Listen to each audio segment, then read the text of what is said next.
ختم نبوت کا مسئلہ تو کھوتے کو بھی پتہ ہے حضور کے ختم نبوت حضور جس گدے ہوتے سوار ہوتے سن حضرت یافور گدے کا نام یافور سی جس ہوتے حضور سوار ہوتے سن حضور نے پوچھا ہوتے کلو 10 بھائی یافور تیری نسل اگے چلنی کہ کوئی نہیں انہوں نے کہا یا رسول اللہ میری نسل اگے کوئی نہیں چلنی حضور نے فرمایا کیوں عرض کی حضور تواڈے بعد کوئی نبی آنا کوئی نہیں میری نسل اگے چلنی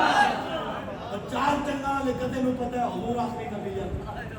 دو ٹنگا لے سن نہیں پتا کہ حضور آخری بے شک باغ درندر کہندے شنیدم آج جاز بازار میں تو رابع شوخی ہے دانا گفتہ اقبال کہندے 1400 سال تاریخ اسلام میں پاکستان امت نے اینجی گل کی تھی کہ میں تواڈے سامنے بیان کروں میدان حدیبیہ ہوئے سیدنا صدیق اکبر جلوہ کار ہون تے سامنے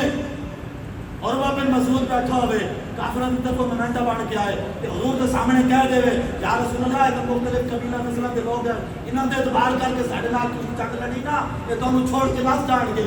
تو سیدنا صدیق اکبر جلال وچ آ گئے آج نواں کمینہ تو کی سمجھدا اسی حضور کو دھوکا دین آیا تو کی سمجھدا اسی مدینے وچ ہورا تے حدیبیہ وچ ہورا تو کی سمجھدا اسی حضور نال بے وفائی کرنی اور میں جاوے انصف بدر اللہ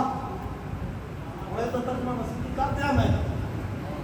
جڑا گل سیدنا صدیق اکبر نے کی تھی لوگ کہتے ہیں مولوی سخت گلاں کرتے ہیں جڑی گل سیدنا صدیق اکبر نے کی تھی آپ نہ انصف بدر اللہ جا اپنے پتر کی شرم نامہ جا کے چاک تو کی سمجھدا اس کو حضور نال بے وفائی کرنی اتنے لوگ کہتے ہیں حضور رحمت اللہ العالمین ہے حضور تو کسی کو کہتے ہی کچھ نہیں ہے اگر قوم متصرہ تھی نا حضور رحمت اللہ العالمین بھی ہے زبیدہ غالب آرہ دوار شاہ حضور کس نال نراز ہوتے سن پھر اس پتے کا نام یا پھر سوال کرتے اتنے سے نبی دسیا اور یہ حضور تو رحمت للعالمین ہے حضور تو کسی کو کہتے ہی کچھ نہیں وہ دیکھو نا جی اسلام کو من کا درد دیتا ہے اسلام کو اخلاق کا درد دیتا ہے اسلام کو کسی کو کہتے ہی کچھ نہیں ہے میں کہنا نہ چلیا اسلام ویسے کسی کو کچھ نہیں کہتا لیکن جڑا اسلام کو چھیڑتا ہے پھر اسلام اس کو چھوڑتا بھی کوئی نہیں